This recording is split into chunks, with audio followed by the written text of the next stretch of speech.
Welcome back to the deep dive. Today we're looking at something pretty special, not just a conservation story, but really the nuts and bolts behind one. We're zooming right into the Kitabanga Project in Angola. They're protecting sea turtles along this huge coastline.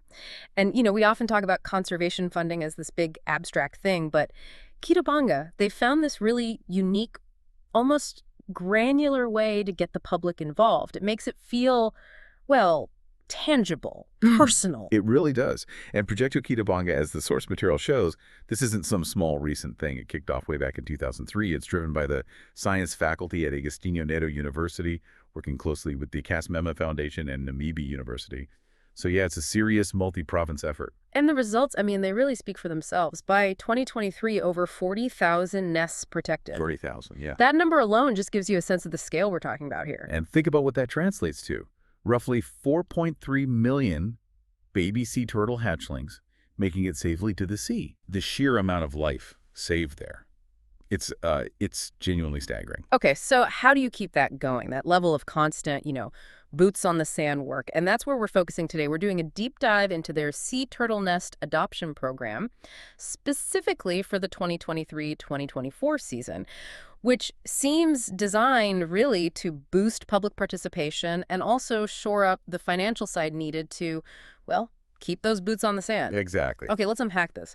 Who are those boots on the sand? A project this big and successful must need a lot of dedicated people. Who's doing the day-to-day monitoring? It's actually a really cool integrated system. You have the university folks, teachers, and students bringing the science. You've got general volunteers chipping in. But the real backbone, the people with the local knowledge, the daily presence, that's the members of the coastal communities themselves. Within the project, they're known as the turtle keepers. Turtle keepers. I like that. They sound like the heart of the operation. They really are. And this adoption program, which runs September to April, directly supports what they do. Right. So what does adoption actually mean in this context? What does the money cover?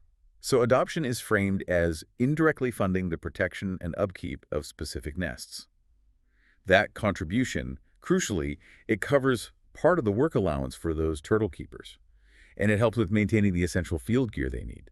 So when you adopt, you're not just giving to a general pot, you're linked to a specific nest, and you get this title, godfather or godmother. Godfather or godmother of a turtle nest. Okay. Now, I want to clear up some jargon they use, maybe for listeners less familiar with conservation fieldwork.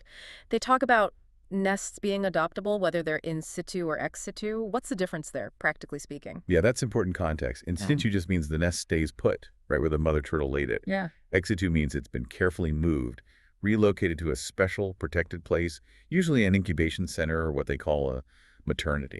So any nest in their whole intervention area could potentially be adopted. But often the ones up for public adoption are those ex situ ones, the ones that had to be moved because they were in a risky spot originally, maybe too close to the high tide line or somewhere with high foot traffic or predation risk. Got it. So these incubation centers, they're like safe houses for the most vulnerable nests. And that's where a lot of the adoption focus is. And the project must cover a massive area if they need multiple centers like this. Oh, it's huge. For the 2023-2024 season, the key centers available for adoption span several provinces. You're talking Zaire, Luanda, Kwanza-Sul, Benguela, Namibe, places like Bokolo Beach, Cabaledo, Baía das Pipas. They're managing conservation efforts across a very significant stretch of the Angolan coast. Okay, this is where it gets really interesting, I think, from a program design angle. They want accessibility, stability. How does someone actually become a godfather? And what's the specific price tag for this really tangible contribution? So the adoption value is set at 10,000 Angolan Kwanza, or kilodis. That's specifically for nests that have been moved to the incubation center. 10,000 Kwanza. Yeah, and they're very clear. This is designed as the minimum necessary value to sustain the specific work related to that nest. Okay, that's key context. It's an entry-level amount aiming for broad participation. But if the real cost per nest is higher, which it likely is, Almost certainly, then the project is essentially absorbing the difference, making that 10,000 kilojets like a foundational contribution, directly supporting the local keeper's allowance for that nest. Precisely. And the real innovation, I think, is that ability to microfund something so specific, so tangible in conservation. Managing 40,000 nests over the years, you need a system that's robust, but also really streamlined, especially the digital side. Right. So let's quickly walk through that. They have a clear 7-step online process on the Kitabanga Project website. Yeah. Correct. Start simple. Register, confirm your account via email.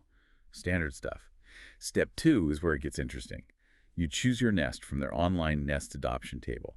And this table is incredibly transparent. You see the nest ID, the turtle species when it was nested, number of eggs, which base it's at, even the estimated hatching date. You know exactly what your 10,000 kilodits is supporting. That level of detail must really change the feeling of donating. It becomes a focused commitment, not just a general gift. Absolutely. Yeah. So you pick your nest, confirm the details, click Confirm Adoption, then you get an email with payment instructions, bank details for fundies key sum. Okay, standard payment process, deposit or transfer. Yes, all the needed info is sent straight to you. The payment part is standard, but the really crucial bit where the system ensures operational integrity is the final step. Which is sending the proof of payment. Exactly. You have to email your proof of transfer to their dedicated address, info@kitabanga.org. The adoption isn't fully locked in until they receive that proof. And this leads to a really important rule. If, say, two people accidentally pay for the same nest around the same time, Right, I wondered about that. the project gives priority to whoever sends the proof of payment first. Huh. That's fascinating. Doesn't that risk making it feel a bit competitive, like a race to adopt a specific nest? It might sound a bit like that, but functionally, it's just about efficient financial tracking for a high-volume digital system. It prevents confusion. If you happen to be the second person to send proof for a nest that just got confirmed, you don't lose out. They contact you, offer you another available nest, or give you a full refund straight away. It's purely logistical, ensuring clarity for the field teams. No double booking a nest, basically. Okay, that makes sense. It keeps their books clean. And what's really interesting about this whole godfather-godmother relationship is the nature of the commitment itself. They frame it very deliberately as a moral bond, not, a legal contract. Wait, so I become a godfather, I've made my contribution, but I don't actually have to do anything else, no duties. That seems, well, kind of brilliant for engagement. It is, isn't it? The project explicitly states there's no obligation, no requirement on the adopter's part. Your adoption is considered a moral commitment. It provides that vital financial bit for the conservation work and importantly supports the local community members running those centers. You get to be a sea turtle godfather or godmother, enjoy the connection, but without, having to actually get up at 3 a.m. to patrol the beach yourself. Right. So what are the perks then? What are the rewards for making this moral commitment? It sounds like they prioritize keeping you connected. Oh, the connection is fantastic. You get all the information about your specific adopted nest, the nesting date, the expected end of incubation, total egg count, and critically, the final hatching success rate. And this isn't just a one-off. You get monthly email updates. Monthly updates, nice. Yeah. Plus, your name is actually included on the physical registration form for that nest, right there at the incubation center. That provides a real, tangible link. And the big one, the chance to actually see the hatchlings. That's the real emotional hook, I think. Godparents get advance notice about when their nest's baby turtles are expected to hatch. This gives you time, potentially, to schedule a visit if you can, and actually take part in the Routing Baby Sea Turtles to the Sea event, helping those tiny turtles make their first journey. Wow, that would be incredible. And even if you can't physically be there, they send photos and videos showing the nest's progress and, the big moment of the newborns heading to the ocean. It really transforms that initial 10,000 kilojoules into something much more profound, much more emotional. It must. It shifts it from just a transaction to a genuine investment, emotionally speaking.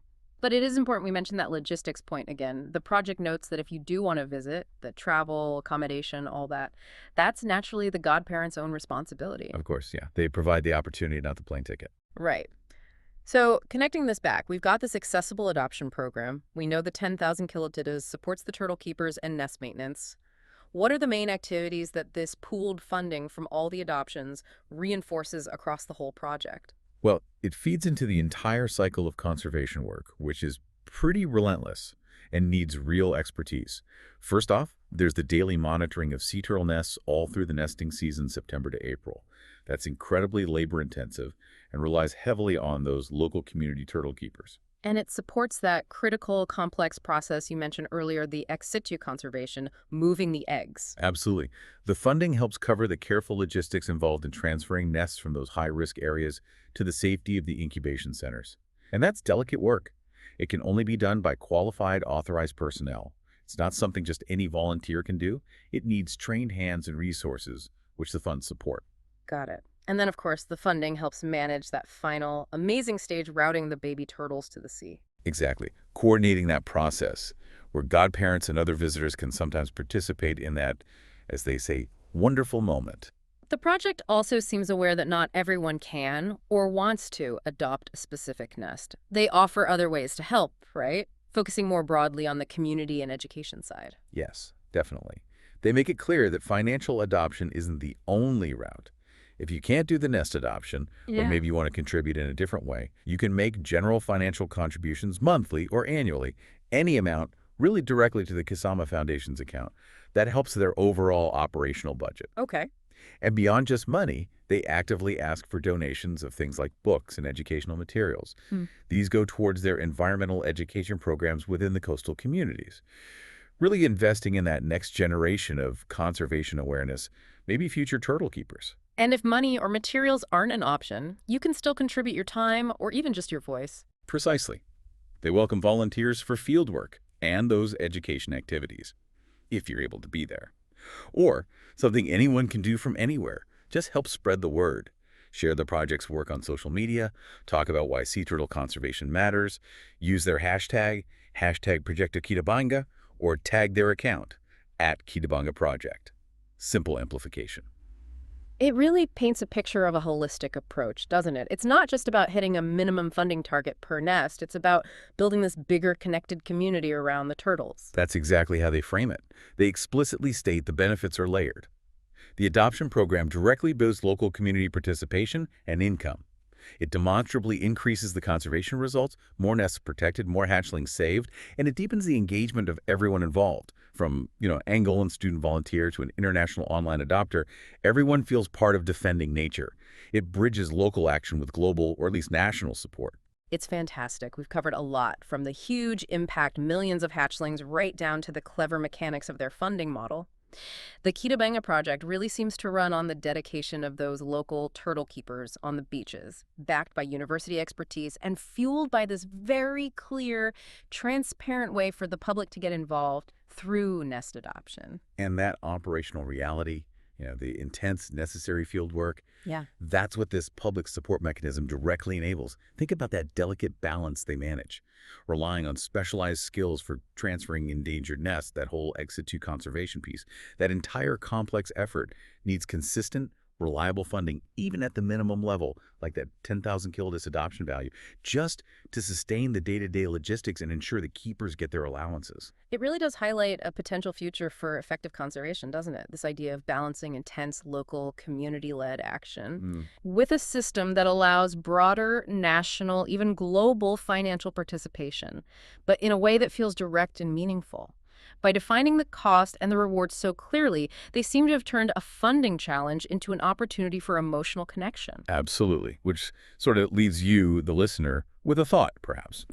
If this model, this accessible minimum contribution, can sustain the complex work needed to help save 4.3 million hatchlings and financially empower local conservationists like the turtle keepers, how many other vital conservation projects around the world facing similar challenges could potentially be transformed by adopting a similar approach, this kind of specific, tangible, micro-funding model?